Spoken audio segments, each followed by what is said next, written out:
Okay, all right, let's start. Let's do it.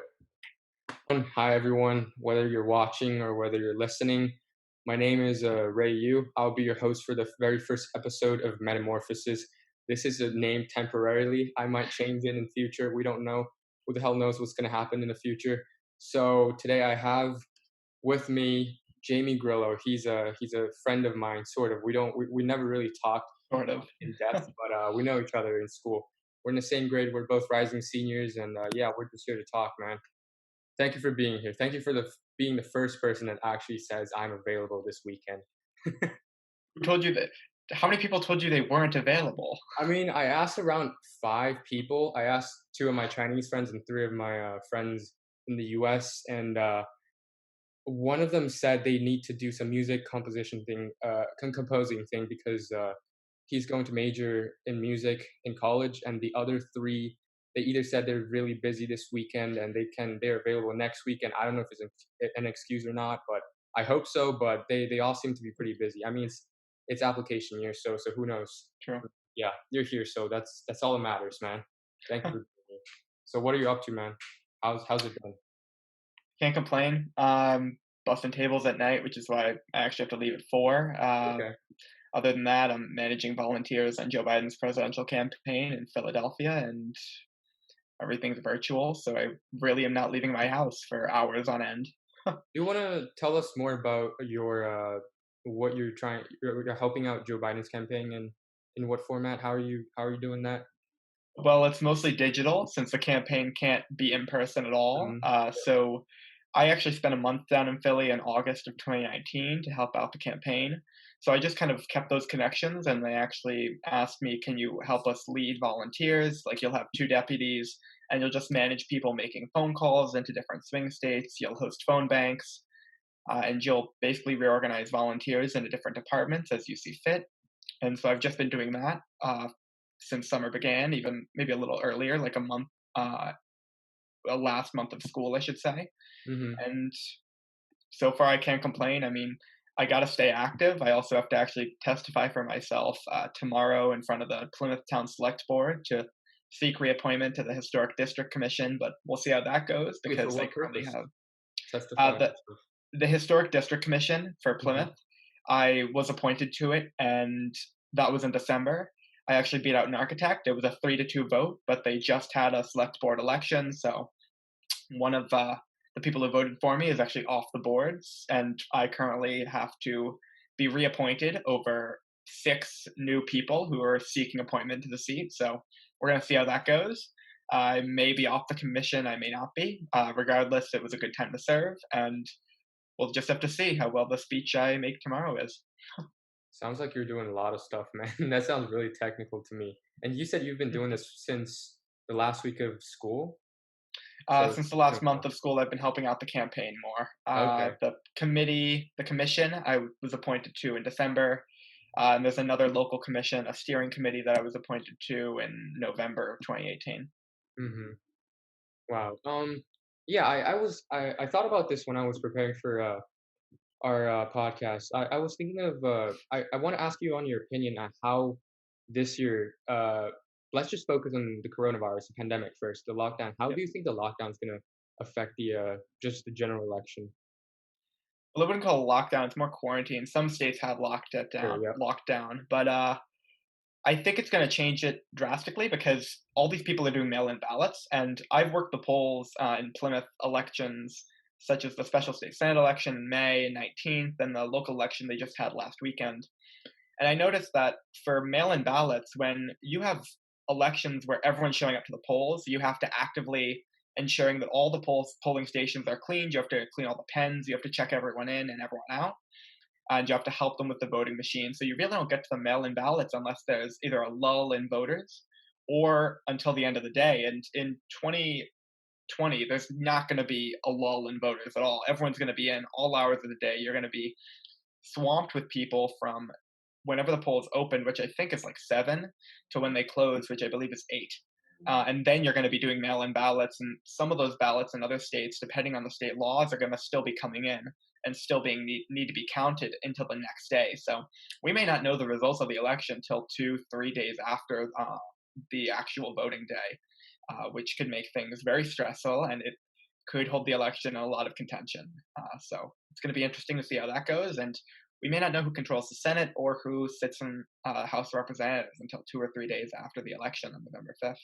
Do you think any of this will be pushed back due to the potential? I mean, we've seen a rise in the coronavirus cases in Right. the past 2 4 days. I mean, The actual election, I don't think is going to be pushed back. okay, If it was, it would have to go through a lot of legal loopholes, and I think the courts would hold it up for a very long time, and we would just have to do the election.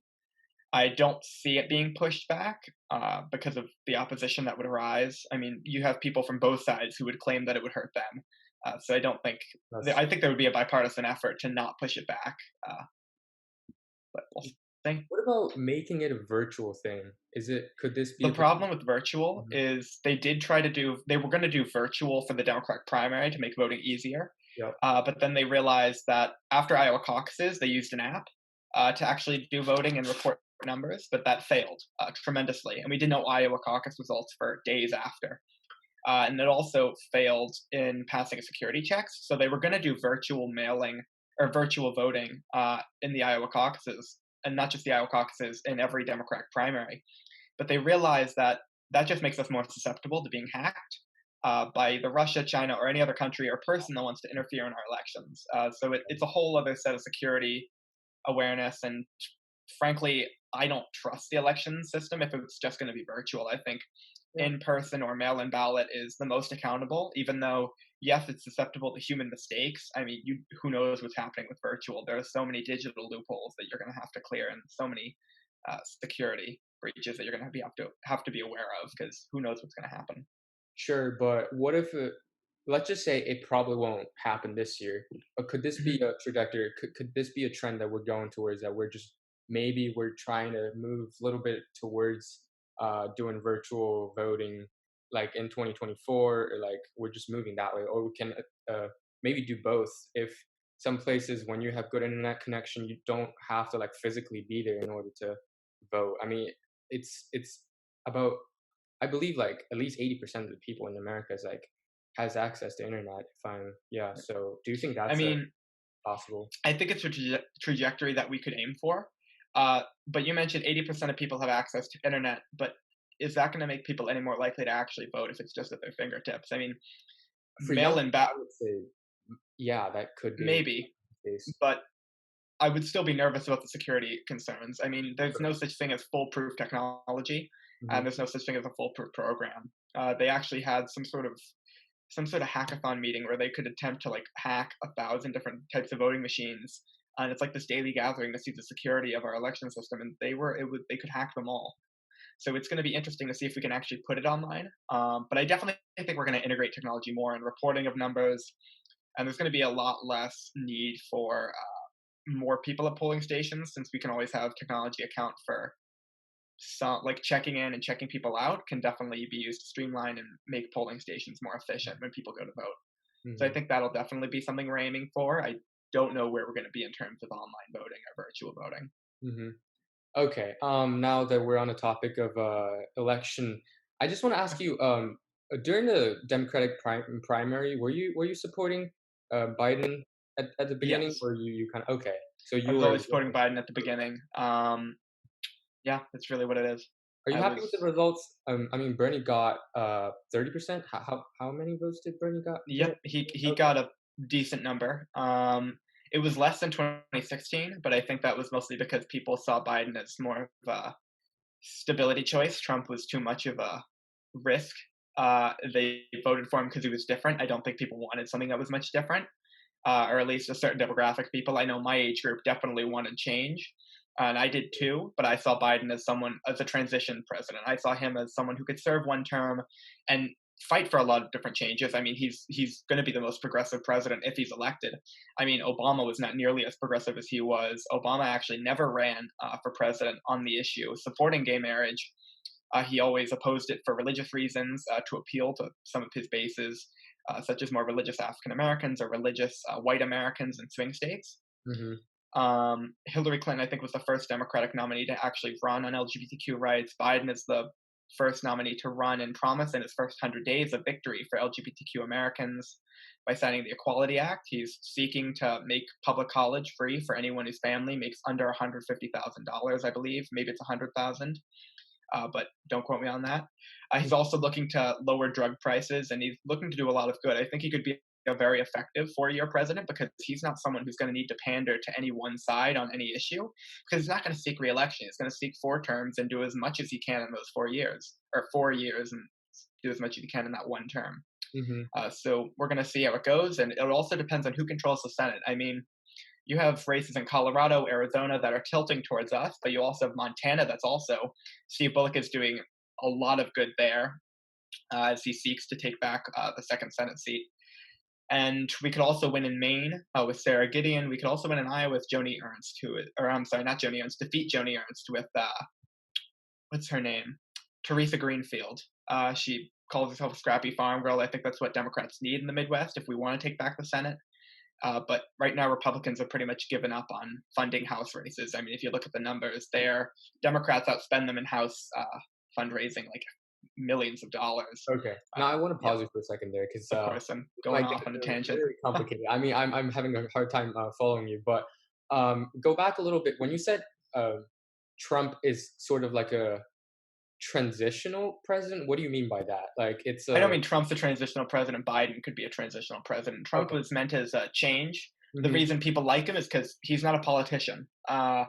He's not from Washington. He says he's only been that his one of his lines is, "I've only been there like so many amount of times. I've never like lived there full time. I've always been a New York person. I've been a businessman. I can run this country like a business." That's what appeals to people. Biden's a transition president because he's not going to serve 2 terms. He's That's true. he's a guy who's His age is kind of he's concerning to me. people see him as emblematic of an old politic. Mm-hmm. They see him as someone who's not really looking to change with massive reform. They see him as someone who's going to do incremental change, and I support that because I feel if we're going to do massive overhaul, we need to do it piece by piece, and we at least need to have some sort of baseline to do it. Otherwise, we're going to have 2 extremes fighting for years to come. And I think it's good to meet some sort of middle ground at this point to see some real change for the people of the United States. But that's just me. I know some people want complete overhaul. That's fair. That's fair. From for me, I'm kind of an outsider of politics, especially on United States politics. I mean, I was born and raised in Shanghai, China. So I mean, if we can get to the Chinese-U.S. relationship if you want to talk about it later on. But I mean, this democratic system, all this stuff. It's pretty brand new to me. And when I moved here about 3 years ago, so at the time when I really got into this, when I really look at the Trump administration and back when the 2016 election, all those stuff, and then I look back into the U.S. history. And do you think? I think there's undoubtedly a problem of divisiveness within our society right now. It's pretty polarized. I can say it's probably the most polarized we've ever been since like the Vietnam War. I think it's a pretty uh modern thing to say. It's not too radical. I mean, do you agree with me on that? Like, can we find some I common mean, ground? I definitely saw the Vietnam War as divisive. I agree that we're in a very divisive way, but I would go even further. I mean, I think we're in 1960s like race riots territory. I mean, we are very divided. I would say we're more divided than we were at the Vietnam War because yeah, there were plenty of protests, but there was still a lot of middle ground met in terms of civil rights Hmm. at that point, and I feel like we're more divisive than when we were at the Vietnam War. I really have nothing else to say on that. I think we've Right. just had at this point we're going through such a chaotic time that I really couldn't say that there's any one form of thing to look towards for like healing. Like if I'm concerned about the world now, there's nothing to comfort me. And there's nothing that I can really. There's not one thing to protest. There are 5 different things to protest. That's probably a better way of saying it. There's not By one that, war to so there's protest. like there's a multiple. So this is like a multi-dimensional issue. It's not just one. It's not Yeah, I superficial. mean, people are out there protesting race politics. People are Mhm. protesting our president. People are protesting people screaming white power. Others are protesting a public health response to a pandemic.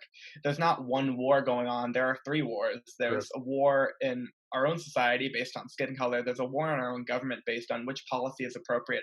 And there's a war in public health from coronavirus. I mean, we need to treat it like a war, and there's protesting on all fronts. There's nothing to look towards if you seek comfort.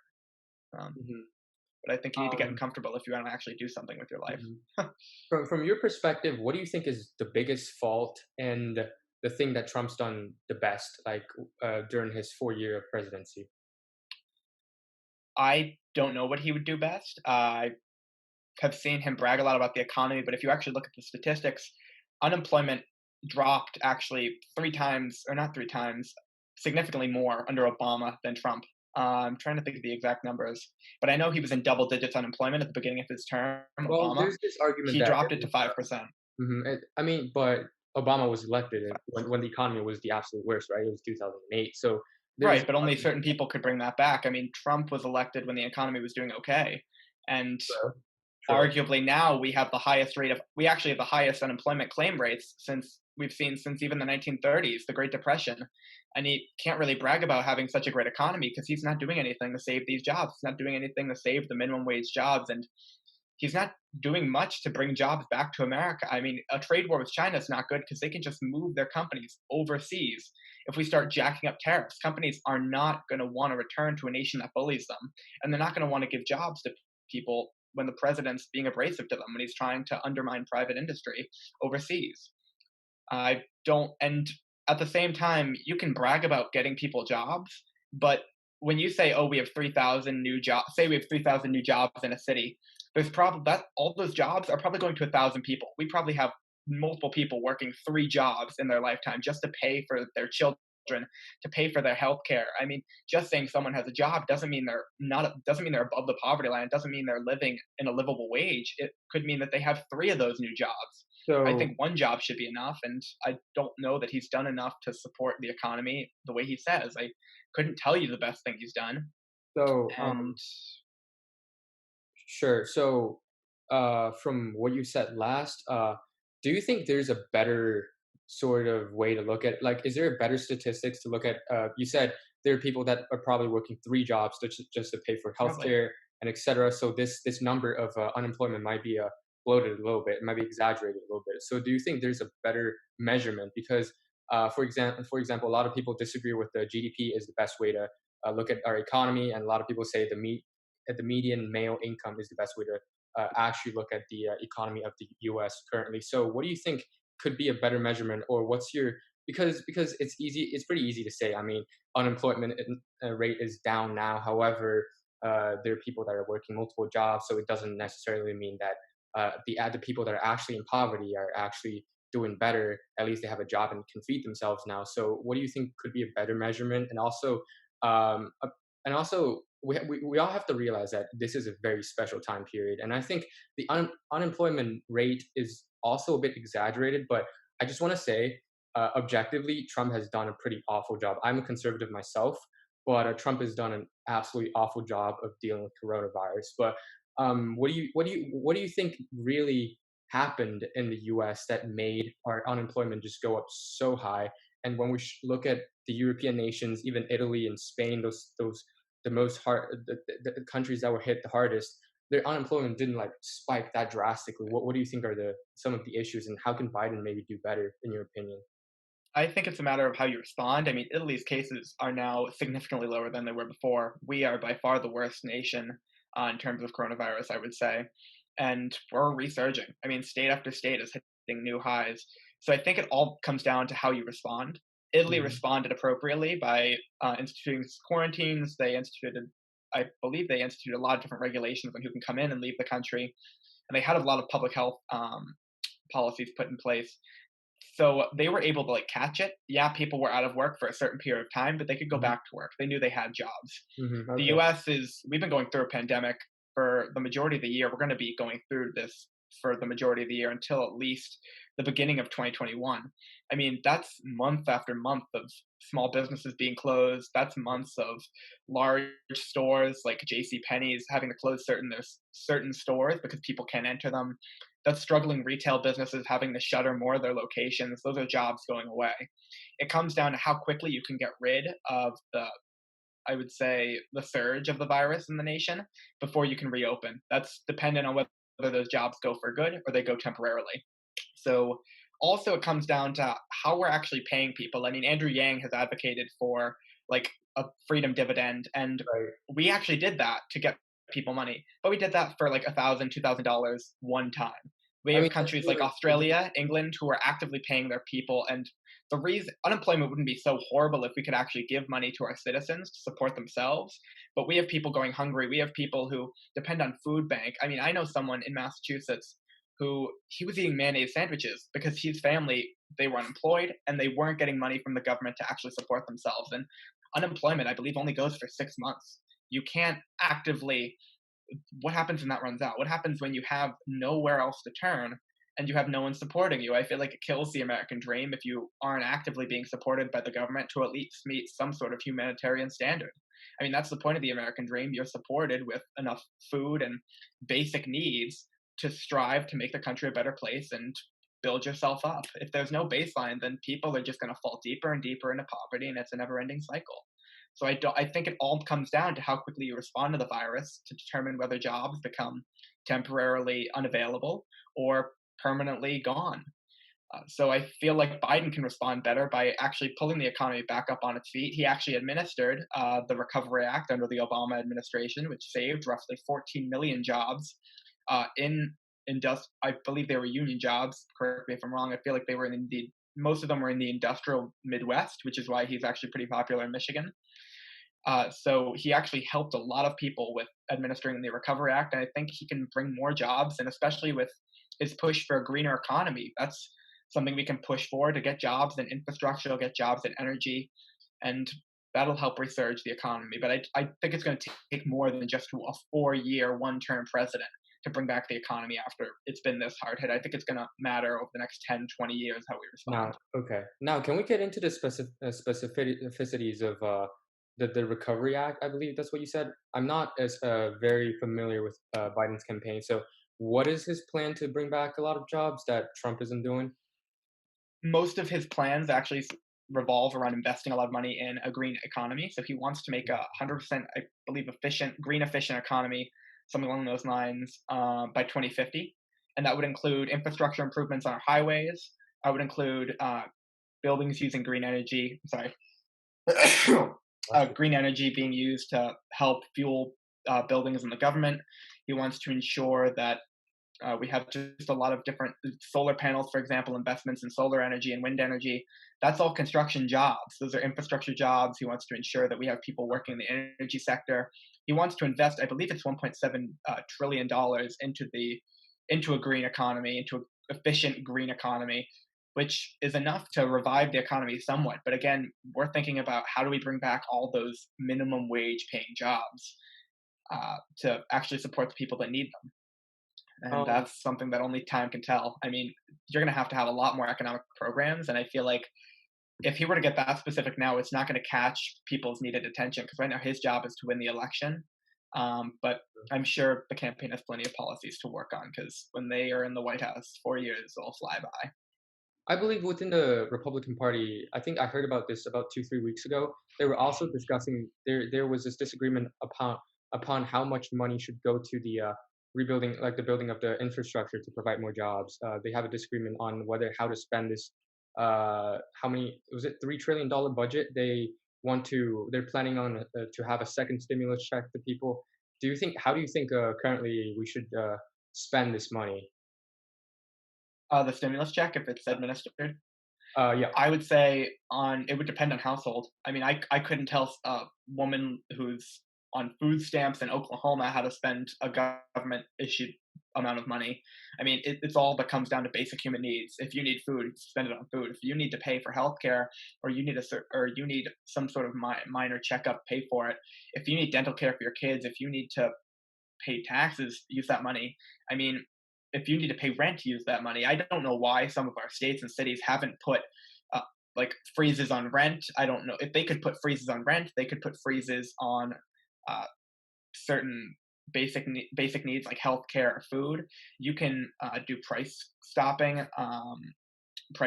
I mean, we can do these things and get money to people and ensure that the economy, yes, it's going to take a dip, but it was going to take a dip anyways.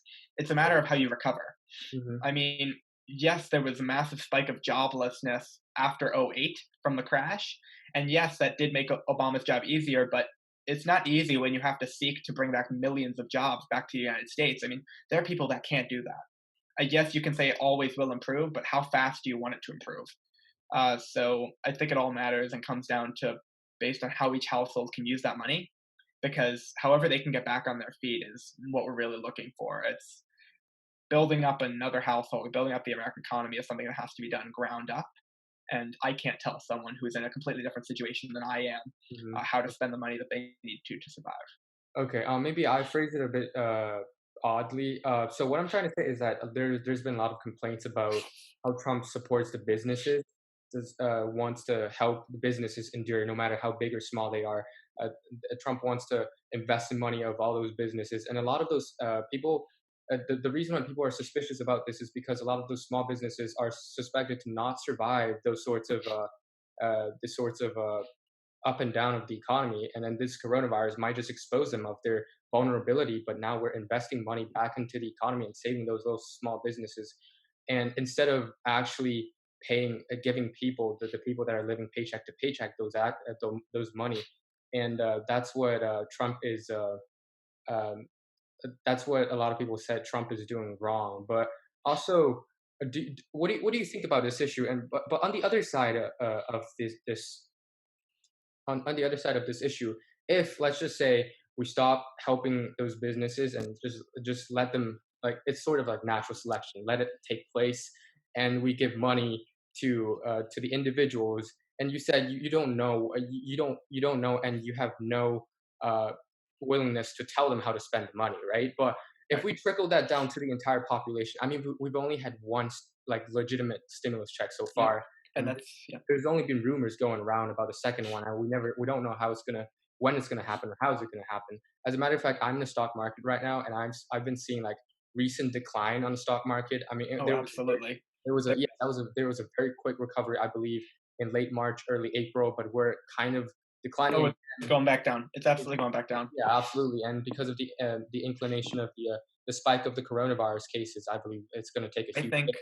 So, what do you think? Because even if, okay, let's just say we give a second and a third stimulus check to the average individuals out there, and when it trickles down to everyone, there's sort of this feeling that it's never going to be enough. So, uh, like, how what do you think? How much do you think is like appropriate for everyone? And also, I believe the Republican Party is there also discussing about we're trying to make the second stimulus check more specific, like give them to more specific people. For example, like we're discussing whether or not if we're actually giving the money to the people that are in need of this money. I mean, for example, for my family, uh, we didn't get the first stimulus check because my parents, I mean, my dad still lives in China, so his salary doesn't count, but my mom's salary exceeds the limit to if you can receive it. So we didn't receive any. And also there's the business one. My mom is self-employed. She's an entrepreneur, but we there's a issue with we didn't actually start a company yet, so we didn't receive the compensation for the investment to the individual, like the company. So we didn't get any of this. So I mean, I'm not saying we really need this money. I'm still doing fine. I still have food on my table. But what do you think we should really like? What group of people should we really focus on next that we are I overlooking maybe currently? I'll address sending it to businesses and people, and then who should we focus on, and also the stock market. Hmm. So in terms of who to send the money to, Yep. I think the first stimulus check actually blindsided some people. It wasn't going to college students who are broke. That they didn't get that check. They didn't get Hmm. a check. There are plenty of people who did not get a check under the first stimulus package that needed one. And you mentioned, when is it going to be enough? The American government has never given enough for people to live off of. That has never been the goal of the American government. We've never given our citizens enough to live off of unless you go back to the New Deal. That was probably the most recent example of when we've actually tried to support people and care for their every humanitarian need. Uh, the ideals of the American government from this point has been create a safety net, not build people up. And I think that's a very rude awakening for some people to realize that this stimulus check is not meant to support people, and the American government is actually the primary goals have never been to support people living paycheck to paycheck. It's always been to get them that paycheck and make sure that they can at least stay alive. It's never been to make their life good. So stimulus check, I think each check should probably go to the people most in need. I think people in single parent households that are again below a certain income level need it. I think college students need it who are broke. I think it should go to more immigrants who are in need. I couldn't tell you a specific group because I don't know the exact policy, but I definitely think it needs to be going to more of those in need because I do know it did cut out college students, or at least a certain number of them last time, which I By don't think was immigrants, okay you because we have mean what colleges sorts throwing of people out. immigrants? I just wanna What? by immigrants, what sorts of immigrants do you mean by that? I mean, anyone in need of an actual stimulus check, anyone living in the US who is a US citizen or at least is naturalized or is working in the US as an immigrant on some sort of visa Mhm. should get a stimulus check. I mean, the bottom line, if they're American citizens or at least going to be an American citizen or working in America, they need support.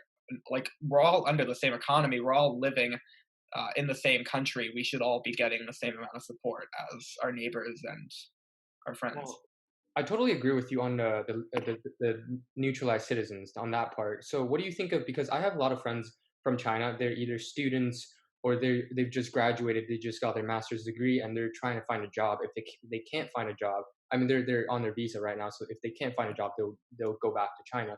So what do you think? So do you think we'll also subsidize those people? I mean, it's not the majority of the population, but they're still quite The significant. amount of, yeah. Yeah. So what do you think about those people? Because even if we are like if we don't even have the enough money to subsidize our own people, so I mean by our Oh, own we people, do. I don't We want to absolutely do. controversial, We but have like enough money to give to plenty of people, but the okay. matter of that money is it's actually all wrapped up in the military. It's probably wrapped up in the military. It's wrapped up in various aspects of our government.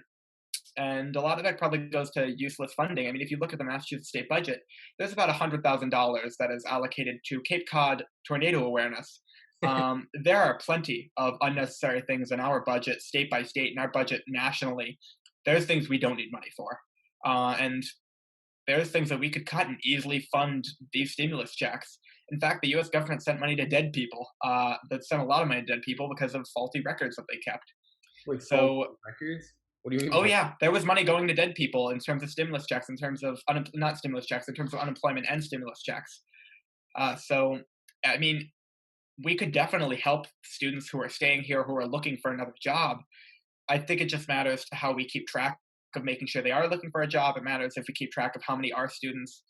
I don't see the government doing that right now. I think we should do it. I think we should give an equal stimulus check to those actively seeking employment who were a student in the US, I would say maybe over the past 2, 3 years, mhm. who has either lost employment and is currently seeking it again or has just graduated and is seeking it now. But I think this also goes into how many jobs can you get back into America when you have people with master's degrees who can't get jobs. You have people who are visiting students who can't get jobs. You have people with a high school degree who can't get jobs.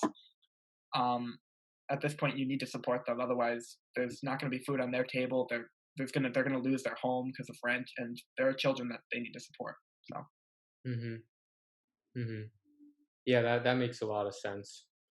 Um Currently, what do you think is the biggest, like the absolute biggest issue that we need to solve, like right here, right now? We have to talk about it. Like it's the most urgent question. I mean, there's always the institutional racism. We can talk about that. Like, what absolutely. is the one that the most that you want to address that, or it's pretty interesting. It's that we lack conversation about that topic.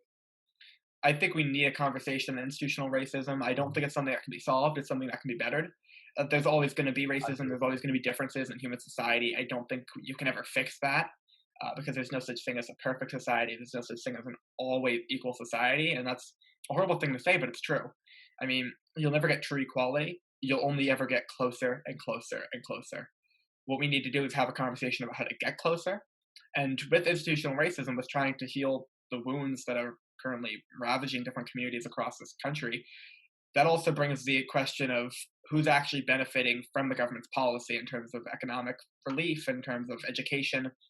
I think we need to address educational standards. Why are we basing public school funding on property taxes? Because it's a never-ending loop, like I mentioned, of schools in poor communities are turning out more people resorting to crime, and that's raising more and more fallacies in terms of uh, quote unquote black on black crime. I Mhm. mean, if anything, that's happening because of over policing of African American communities and because of poor funding of public education, because of lower income rates, because of redlining. I mean, Sure. there's everything's interrelated. So I can't tell you one issue because it's only the Absolutely. facet of the same problem. There are Absolutely. economic problems I want to address, but addressing institutional racism would help alleviate some of those problems. And there are educational problems I want to address, but again, they're all connected. And I couldn't tell you one thing I'd want to address because if I'm addressing one particular issue, I'm really just addressing them all in different ways. This is the part I don't get, all right? Like, we can talk about stimulus check all we want, we can talk about Yeah. politics all we want, but there is When it always gets to something so controversial, it's hard to, yeah. yeah, and also I just wanna say that there are politicians, they are Yep. economists, there are people that are going to know more about those issues and topics than Absolutely. we are. So, Well, I mean, I don't know if they always know more. Some of these no, people but, are, like, there are certain people that definitely yeah, will. there are people that actually know more. Yeah, but you see, this is one of the reasons why I want to do this podcast is because we can talk because I want to quote from Denzel Washington. I think there was an interview that someone asked him how do you what do you think of actually I don't think this is too controversial because I'm just quoting what happened. So there are people that ask him what do you think of the racial relationship in the U.S. right now? This was like 3 4 years ago. I think this might be during Obama's administration, or it might be when Trump was just elected. Yeah, I think it was after Trump was elected. So people ask him, "What do you think of the racial relation in the U.S. right now, and what do you think of the Black Lives Matter movement?" And he kind of cleverly avoided the question. But he said, first of all, uh, it's freedom of speech, so you can have whatever movement you want. I'm not going to be here and tell you if this is right or wrong. And second of all, you cannot legislate love. We have to, in order for people to look into each other's eyes and uh, You can maybe not legislate equality, though. ignore people, maybe not ignore people's skin color, but just don't make that a big distraction. Don't have like stereotypes. In order for people to put this aside, put this racial issue aside, we have to engage in person to person conversation. We can't sit here and wish that Joe Biden or Donald Trump or Elizabeth Warren or Andrew Yang or any of those people to legislate to help us solve this problem. And You that is actually can. You have that's why you elect them. They're accountable to you. You're the I citizen. They doubt do this. what the citizens want. If you don't like what they're doing, elect them out. That's No, what you have to do. If okay, you don't okay, like something they're doing, they can legislate equality. Our country is only as good as our worst citizens. We are only as good as our most uneducated people because that's who represents this country. If you can raise the baseline of equality, if you can raise the baseline of how you treat another human being, that is raising equality and that is legislating love. That's saying that you can love someone if they're different. That's saying you okay, can love someone equally, regardless of their skin tone, sexuality, or what they do with their life. That is legislating love, and they are accountable to you. You can sure, absolutely count on people to vote for you, to do what you as a citizen want, because if you don't, then don't vote for them. Get okay. them out of office. Sure. I want to say so. First of all, I'm a citizen of China, so I Yep. cannot vote. Right. Yeah. That's I'm 18. I turned 18 in February. I cannot actually vote. uh, But if I were to vote in yep. Massachusetts, first of all, it's a very democratic state. So I don't think if I Well, even it's a very blue state. I wouldn't call it always, but okay, yeah, it's been a blue state for the past 4 elections. So I don't for a while. Yeah. yeah, it's even more than that. But I don't think if I vote for Trump, it would really matter. But however, I want to point out that even if I do vote, I don't even know who I will vote for because Yep. I'm conservative, but I don't necessarily support Trump. But Biden is nowhere in my heart it's better than Trump. So and the thing is, you said if you don't support this person, you just vote him out. But Vote for someone else. if I think Trump doesn't help the to fix the divisiveness of our society, he doesn't help. As a matter of fact, I think he is encouraging a lot of polarization because he's a populist and all that. We can talk about that later. But the thing is, I just don't see how Biden will really turn the table around. Like how you said we can actually legislate love. I think we disagree partially on this, but how do you uh, for me, legislating equality, let's not say love because love is very vague. For me, legislating equality or having improvement on racial equality or just trying to help the the Those of another skin tone. yeah, that are in need, that Mhm. are in need more than others. Like for example, I would help blacks and Hispanics more than Asians because Asians are currently more well off, and then they were not that oppressed to put in historical I context. mean, 1940s, we did Well, put them yeah, in but that internment was that camps, was but that was nowhere near clear.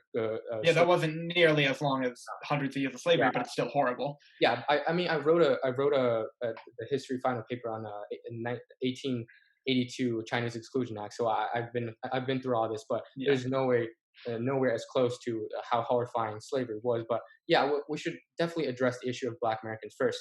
But I mean, for me, when you're saying we can legislate equality, the best example would be, I mean, not the best, but the example that would legitimize this statement would be things like the abolishment of slavery, like the like not desegregation, like those are Of the schools, yeah. of schools, like those are the actual things and the big improvements that we can make as governments to help the people that are underprivileged, or to help Black Americans, or whatever you want to call it. And there are a lot of things we could do, yeah. But But okay, so when you're saying like edu- put more funding into the public yep. school system, I can sort of agree on that. The only concern I have with that is I don't have a very good sense of how much we're putting into the public school system right now. Not enough. It would help. Okay, sure, not enough, but there's And a military, if we cut the military budget by 2%, we could pretty much put in 1.5, we can increase the education budget by 150%. If so we cut the military what do you budget by 2%, we are already the largest military. We have bases in allies of our exactly? I countries. totally We agree. are so large in terms of military, we don't need it. We So have one of the largest arsenals of nuclear weapons. What's the point of investing more and more money just to fund bases where we are allies with the country? And reports are coming out that Trump knew that Russia is actually putting, like, they're putting, I think it was bounties on the head of American soldiers in like the Middle East or something along those lines. If we're not going to protect our service members, why do we put so much money into them? At least put the money to good use to protecting people and not just putting it on government waste. If you're going to protect lives, protect lives. But bottom line, if you're going to waste money, then use it on something else that'll actually help Americans here, or will protect Americans overseas. Because if you're not doing either of those things, then you're not doing your job and you're wasting American taxpayer money. let me ask you this. I just pull up a graph, a statistical graph from Google, and I just wanted to get a sense of this. So it says U.S. military spending is higher than at any time Yep. than the height of the Iraq War, adjusted for inflation. I can share the screen with you if you want, but it says 2011 is actually the highest. It's $805 billion. In 2019, it's actually dropped to 716 billion. So, what do you think that if this is such a common knowledge, what do you think that Obama? Why do you think Obama didn't do it? Or, I mean, He during wasn't a he was not a progressive president. He was a Democrat, yes, but he wasn't. He did not do certain things. He lowered the corporate tax rate and increased the personal tax rate on those who are wealthier Americans. But he was not a progressive president. Every person who ran in the Democratic primary, whether you were a moderate or a progressive, was more progressive than Obama was. okay, And keep in mind also, when he was president, there were Republican-controlled House, there was a Republican-controlled Senate. So if he wanted to get a budget through, you needed to appeal to them. 2017, yeah, Trump could easily cut away from some of that waste and look like he was improving. hmm But you also have to keep in mind that there are a lot of jobs in the bureaucracy Trump hasn't even found people for. So that could also account for some of the money. I don't know why it's lower under Trump. Uh, all I know now is that Democratic Party actively wants to lower it. Before Obama, that was not a major issue. He actually wanted to focus more on education than he did anything else, on improving education infrastructure. But then he just kind of fell into healthcare, and no one was really paying attention. So the military spending goes all the way up. Honestly, I would rather someone who rather cut that funding, but Obama was not that person. He's done plenty of things that I would disagree with. I mean, it's one of those things. Is sort of like the number of people deported. It's sort of counterintuitive, right? Like when Trump said, "I'm going to bomb the poop out of other countries," you would imagine that he Not, not he great. Not a great idea. I mean, this is the biggest issue I have with Trump. I mean, there's you can make the case that he might be a potential fascist Nazi. That I he don't just think it's that far. I think he's just someone who is exactly. too unstable to lead. I don't think he's that far right, I but don't think it's that. the Yeah, biggest no, thing he that could be a really lot ruins worse, but his reputation and makes it so part of the reason why our society is so polarized right now is the sort of way he speaks, he carries himself, especially when he's the president that's right after Obama. Like there are a it's lot of things. not a good comparison. Not a Exactly. no. There are a lot of things I disagree with Obama. There are a lot of policies I disagree with Obama, but he's the president. He was a leader. Yeah, he's such a leader. The way he talks, I just admire him as a person, as an individual. Like he handles situations so well, so well. If Trump can just phrase some of his words a little bit better, People yell at it Biden for just stumbling on his lasts. words, but Trump has I mean, quite a few. what do you think of Biden's recent things about like if you're deciding if you're not sure who you would vote for, then you ain't black or like some of that craziness. And He 130 so million people die from coronavirus in the U.S. yes, it was What do you think of more. that? I think the "you ain't black" comment was a poor misphrasing. But think about it: who's doing more for African Americans? Who would do more as president? Who's going to invest in African American communities? Who's going to invest in lower income education? Who's going to try to bring jobs back for the bottom 50% of Americans? That's Biden. Trump is not going to do that. If you're Okay. looking to see who supports African Americans more as president, look to Biden because if you disagree with me on this, tell me what Trump has done to support the African American community more than Biden has over his Okay. entire career. And yes, you can find things that Biden has done that's probably faulty, but if you've had a 36, 44, actually 44 years, if you've had a 44-year long career, yeah, you're going to have things that people disagree with you on. But has he is not actively seeking to harm any one community at this point. Trump is. Biden is actually actively seeking to benefit every community. So let me ask you this, because it is very easy to say those are my policies and I'm going to help Yep. uh, those group of people, but we still need a measurement, right? Yep. How do we after or like after 2 years, let's say Biden gets elected, what do you think is like the best measurement, the best numbers, the best stats we can look at and say, oh, Biden indeed did a very good job, or he was the same as Trump. He basically, I mean, Trump can say, because I believe when Trump was trying to sign whatever, I forgot what the actual document was, and someone was asking him, how are you planning on improving racial issues in the United States, and He dodged it completely. dodged it, Yeah. and he said, "Oh, well, you look at the Asian employment, you look at Hispanic employment, you look at Black employment. It's gone. Unemployment's gone down. That's his only Didn't he sort of say that after the unemployment rates rose astronomically and he saw them only slightly go down? but you can make the case that coronavirus is like one of those like the entire world is affected by. I don't think there's any country in the world that unemployment actually goes No, down. absolutely. Yeah, but But at the same time, there are better ways you could address this. If sure, if your whole campaign is based on saying, well, we weren't as bad as them, well, how can you argue we're better off? Are you doing anything to make sure yeah, we're better off? Because just because we're not the worst, that's not the American slogan. People are saying, oh, we're the best. What are we the best in? We're not the best in education. We're not the best in healthcare. We're not the best in infantile. Like we actually have one of the highest rates of infantile deaths in America. in There I are think it's the highest in I mean, first. in the world, not in America, duh. Yes, we have decent human development index numbers, but at the bottom line, you can only measure so much by what how the best of people. You have to measure it by how the worst people are Yeah, doing. I mean, And I don't think you can run a country by saying we're not the worst. You have to run a country on saying how can we do better. yeah, And I think a measurement for Biden would be we're going to keep the House of Representatives. Democrats are going to keep the House. Senate, I don't know. In 2 years, we may take back the Senate if we don't take it back this time around, but it's going to come back under Democratic control. I think we can only compare how he's doing in comparison to who controls Congress at that time. If Democrats control Congress, both houses, we can expect a lot more policy to get through. If not, we're going to have to just pray that he's someone who can work with the other side of the aisle and actually get pieces of legislation passed. And while they may not be as progressive as we had hoped, if there's a Republican controlled Senate, we're going to take anything we can get okay. and just do as best as we can. Okay, that's fair. I like your answer. I like your response. So, uh, okay, this part I'll cut out. So right now it's 202. So do you think? I mean, I can go on with you forever, but do you think you want to end this quickly, or I have Yeah, I'd rather just end it major now. questions I still want to ask you about.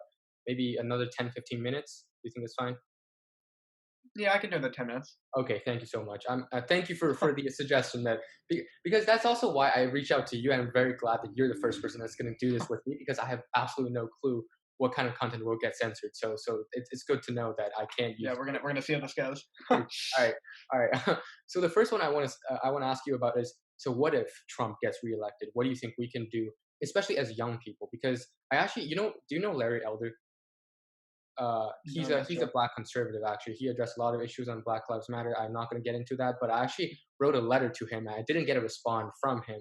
I mean, it's pretty common. He's a pretty busy guy, and that's one of the Yeah, I reasons. can imagine some people. Yeah, And it's because I asked him. I actually asked him about how I can raise my voice when I'm not necessarily like an American citizen. I'm not a native English speaker. I might not be the most familiar with the culture. I'm very young. I don't have any, political power. I'm not like, well, I'm not rich. So how can I do to raise my voice? And I asked him about this, but he didn't respond to me. But that's okay, and that's why we're here. But so, how do you think? Let's just say Trump gets reelected, or even if he doesn't. So, if he does, what can we do? And no matter who's the next president, what can young people do to better our society and just engage in more conversation in a polite way, not yelling right. at each other, not name calling on Twitter? What do you think we can do? I think they should focus more on doing like on organizing substantive communities. I think you can organize your local community for certain issues you care about. Yeah, you can be an activist, and that is important. We need people who can raise their voices, but we also need people who will become staffers on campaigns, who will become staffers in nonprofits, who will help find solutions to problems that are currently plaguing the country. I mean, I'm trying to think of a way to say it that isn't going to get too specific on any one thing, Sure. but I feel like you could organize for really any issue you care about. You can start a nonprofit, you can get involved, you can register people to vote. I mean, me when I host the like yearly voter registration drive at Thayer every year, that's important. If these people don't have it in front of them, they're never going to do about it. They're never going to think about it. They're going to do it. You can have a plug here. You tell them how they can vote if they're 18. Go ahead. Absolutely. If you're 18 or if you're 16 or 17 and an American citizen, you can go online to a Secretary of State website and pre-register to vote. If you're 18, you can register to vote. I have friends who are 18. Their parents won't let them register to vote because they think they're not intelligent enough to understand the American That is a system. legitimate concern, though. That's counterintuitive. That's counterintuitive. If the age of voting is 18, then who are you to tell your child that they can't vote? True. True. Who are you to tell them? I mean, there are youth I've talked to that are more intelligent than most adults on political issues. And if they can vote, let them vote. Yeah. And regardless of who's elected as president, you need to keep your same ideals. I don't think you should ever fold for anyone. The only time I think you should ever maybe consider like changing your stance on a certain issue is if you feel you can get what you're aiming for in the future.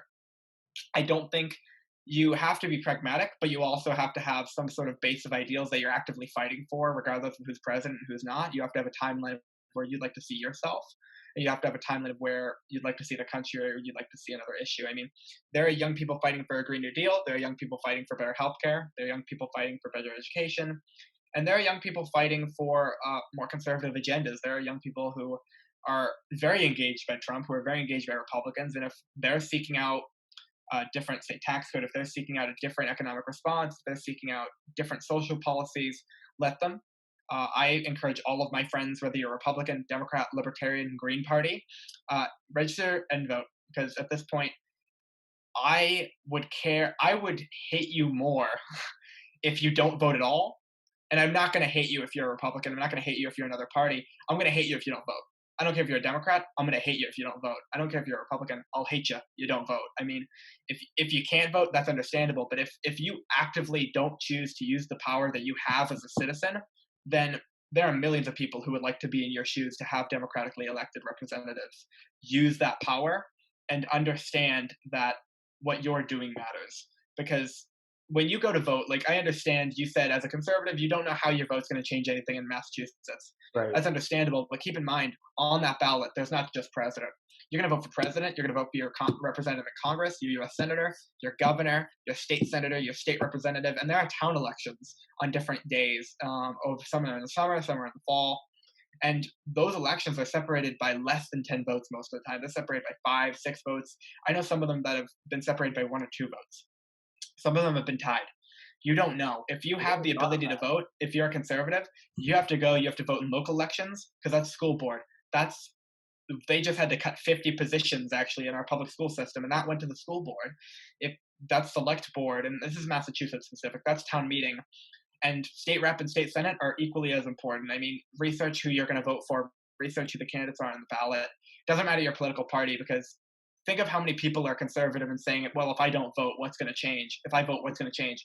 Think of all of those people went out to vote. Same thing with Democrats in red states. You have people in certain communities that are all saying, well, I'm going to vote Democrat. Why would I go out and vote? Imagine how many people are telling themselves that, and think of the change you could make if you get all of those people out to vote. Now, I'm not advocating for any one party to do better. I'm thinking if you have the right to vote, go and vote. I don't care who you're going to vote for, just do it. Um, and yeah, I mean, I am kind of plugging for one party because Democrats do usually Sure, win when go turnout is ahead. higher, but we'll see. That's the best point you've made so far. That really enlightened me because I never voted before, and I probably won't in the past 5 years. So yeah, I never that never came to me that it's not just about presidential election. You can Not also at all. vote for other people. Yeah, okay. So I first of all, I just want to give a quick example about what you said about charities and volunteers. I've been looking at those things, and I think I watched a video. I saw a video from Stanford, the Instagram account of Stanford, and it was about a volunteer thing that I encourage every one of you that are listening or watching to do it. I think there was a because as you said before, the food bank, like there People depend on. not enough food and the Yeah, necessity. I think what we could do is probably utilize the resources we have, like food banks, to actually allocate them to the people in need and better Yeah, pinpoint those in need of and help. also, Yeah, so basically, what I saw from that video, you can check it out too. It's still there. It's so there's students from Stanford, undergraduate students. They went to because you know how like the price goes up when there's no demand, right, for yeah. milk and stuff, and so they're pouring so much milk into rivers and just wasting them. So they're volunteering students that go to local farms, get those milk, get those cheese, get all those goods, those farm goods, and then That send they them. would normally just like try to throw away. Yeah, otherwise it would just go to waste, and they would just like use their cars and trucks, rent some trucks, and then send those food to the local food banks and help the people that are actually in need. I think that's one of the most straightforward way we can help our community. Yeah, I think that's an awesome Because point. middle America, yeah, definitely. Less people are buying food stuff if it's more expensive, and that's going to harm the people in the middle of the country. I We mean, if need you're a more support. farmer Yeah, and you're a dairy farmer in Minnesota or Wisconsin, and you're producing way too much, what are you going to do with that? You're just going to throw it all away, and might as devastating. well put to good use. Hmm. So you're right. Okay, so the last question, or sort of, there's a proposal I wanna talk about, and then you can have your. I want to hear your opinions on this. So I think I watched a video. It was also on YouTube. I think the YouTube account is Patriot Act or something. So I watched one of those videos, uh, and it was encouraging for an reform of the election system. So basically, what it's suggesting is that now we have a what do you call it, pluralist election system. So basically, the whole idea is that as long as one, so this is not talking about the primary. This is talking about the presidential election. General election. So, Yep. so when there's one candidate, Talking about the electoral Trump, college. for example, yeah, electoral college, Yeah. and also when Trump has uh, more uh, Electoral votes, but he had like 2 million less people voting for him. yes. So instead we actually strive for a actual A election that popular vote. Yeah. a majority, yeah, the majority, Yeah. and then his proposal. I believe you probably know this because you're very into politics. That every person has like their first option, second Oh, option, ranked third choice option. voting. Yeah, ranked choice voting, and the lowest candidate gets eliminated and redistributed. Exactly, Yeah, exactly. Do you want to explain that a little bit more in detail? absolutely. Maine actually uses that Yeah, for their. I They saw the use that for video. their state elections. They use that for their, I think, Senate and congressional elections. I'm not sure, um, but I support ranked choice voting. I think it's really good because you're gonna have people who are in local elections, like who are getting 32% in like a 7 candidate field. How do you know that the majority of people even wanted them? Maybe the person who got second or third most is actually much more popular and they like them a lot more. I think ranked choice voting is really important. It's important to have people be heard, and I think it's actually beneficial because if I'm getting 31% out of 7 candidates, I have not earned a majority at all, and I'm not going to Exactly. What's saying that I have to represent a majority of the people in my district if only 30% actually wanted me in that seat? Um, and for presidential, I think it would be interesting to see ranked choice voting. It would definitely engage more parties. Ranked choice voting would actually give rise probably to a lot more third party candidates, and it would probably promote a lot more people outside of the two major parties, Mhm. which I feel at least one of them is probably going to split in the next 30, 40 years.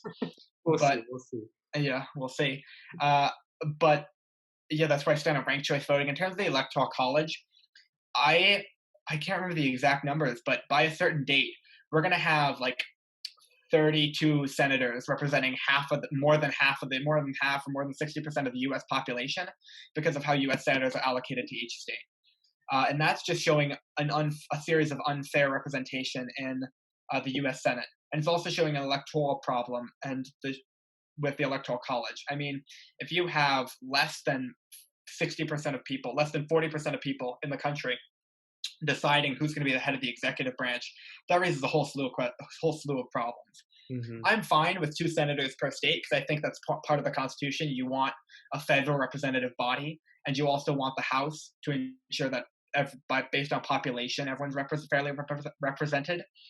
But in terms of the electoral college and presidency, I don't see a need for it when you can just have a popular vote, um, especially when it's promoting such unfairness. Like the U.S. Senate fact, that's understandable. That's saying that you have someone representing the federal government fairly from each state, but in the House of Representatives, which is created based on population, has someone representing everyone based off of how many people are in certain areas. So that's perfectly fine. The problem is the electoral college. I don't think we need it. I don't think it's necessary. I think it's doing more harm than good, and it will do more harm than good over the next 20 to 30 years. So you are sort of in support of this change. Is that Of what? changing the electoral college, yeah, and I am in Okay. support of ranked choice voting. I don't think it's the most pressing matter of our time, but I do think it's something that people should be aware of.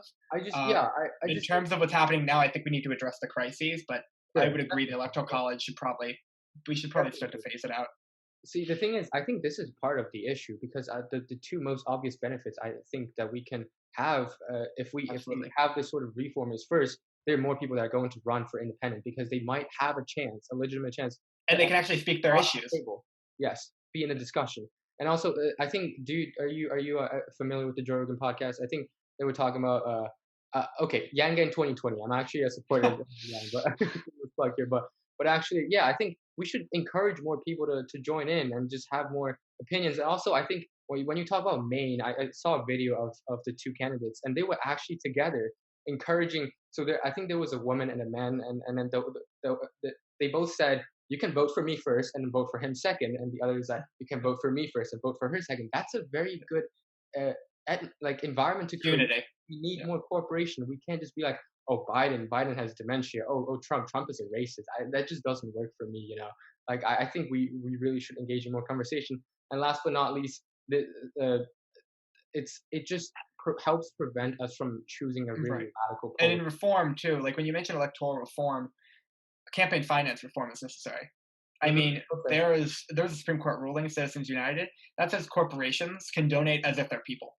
I don't think corporations should be Uh, able to give an unduly amount of money. I don't think unions should be able to give an unduly yeah. amount of money to any candidate. This is something that affects both Democrats and Republicans alike, because Democrats depend so much on heavy union funding, and Republicans count a lot on stereotypical corporations funding. I mean, look at environmental issues. In early 2000s, late 1900s, that could be a bipartisan issue. That could be. There were Republicans who were advocating for climate change, for combating climate change, Mhm. but because of corporate funding, because of Citizens United, ExxonMobil and massive oil companies picked a party, they picked Republicans, and sent so much money to Republican candidates that they became dependent on them, that they couldn't speak out against climate change. They couldn't speak out to actually fight it.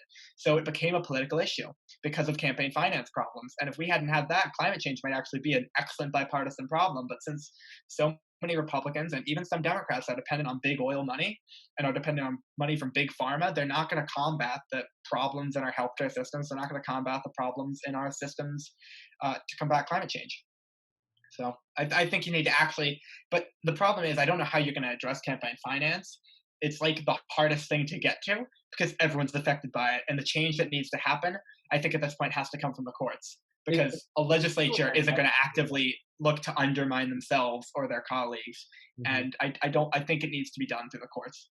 I don't know how you're going to be able to combat campaign finance through Congress when we can't even get basic legislation passed. I don't know how you're going to get it through um, really any other body. Yeah, it'll definitely take time. Yeah. It's not a quick process. Okay. Thank you, Jamie, for being here today. I mean, it's been a little bit more than an hour. And I'll probably delete some content that's a heated debate or or that might get censored. Listen. I'd love to see how this turns out. It was great talking to you. I had nothing else to do, and this was a great use of my time. Thank you, man. I would most definitely invite you back to this if this even gets posted. Yeah, also branch out, find more people. I mean, I'd love to watch this if this becomes a regular thing. Mhm. I think you did an excellent job with questions and leading the discussion. Thank you, man. Yeah. So thank you for being here. I Yeah, just want to say like I really thank you because I mean this is never going to be a. I never thought of this as a political aiming, and it yeah, probably not going to be a political right. podcast because I'm not that big. I mean, I'm interested, but It's to a certain just a degree. discussion. It's Yes. not even, yeah. So with you, I can talk to you about politics and all this sorts of stuff, and even some other things. But with Because people, I'm not going to resort to just name calling or saying one word as an answer. I'm going to actually go on both dude, sides. I'm not worried about you. It's just I'm worried about the society, man. Yeah. See, I'm Asian American. No, I'm not even American. All right, Yeah, why you're am I just so worried about this? It's a crazy time to be in. I just hope you're doing well, and yeah, it's just yeah. I mean, I think we had a great discussion regardless of how this turns out. Um, and regardless, I think both of us had a good time doing this. So I actually had some things I didn't get to with you, but about Andrew Yang, about universal basic income, about I'd love to talk more about, yes, yeah. yes. So let's do it again. All right, let's do it again. If you have okay, so we'll just end it here. Thank you, Jamie, for Yep. being here. Thank Thank you. you.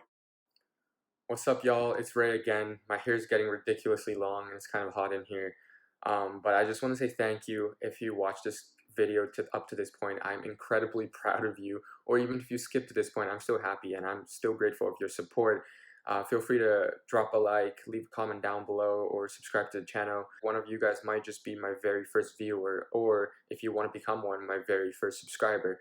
So yeah, I'm looking forward to putting out great original content weekly. I've been pretty busy lately. I'll try my best, and for this episode, I only made one cut, and I would even want to eliminate that in the future, as I think is really important for me to give an example of how we can have a very civil discussion in a polite manner that's not triggering anyone. We can both learn from each other, and I just want to emphasize on why I started this podcast. It's actually twofold. The first one is as I just said, I really want to acknowledge and encourage having civil discussion, no matter in public or in private. Now we're in quarantine, there are a lot of restrictions, but I still think it's so vital to stay connected with our families and friends, and all those little discussions, face-to-face discussions between the individuals can make a great difference within our society. Trust me, this is how we make changes happen. We have to start from within.